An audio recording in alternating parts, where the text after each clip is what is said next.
Lord, we thank you for this Shabbat, this day of return between Rosh Hashanah and Yom Kippur, as we come to celebrate Yom Kippur tomorrow night. Lord, we worship you because we know that the one who calms the storm is in the boat with us.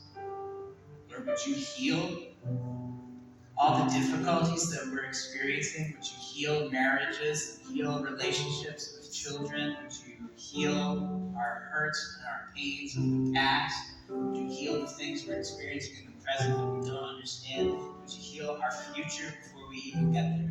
Lord, would you speak into the storms of our lives and remind us that we should not be afraid because the one who calmed the storm is in the boat with us.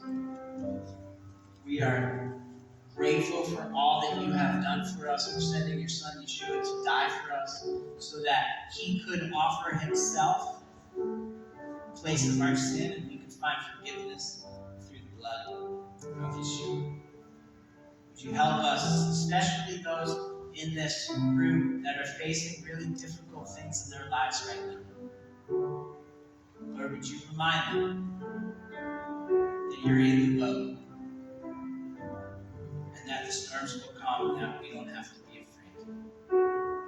And would you also help us to find mercy in the storms that we're facing? We pray these things in Yeshua's name. Amen. Let's all stand together.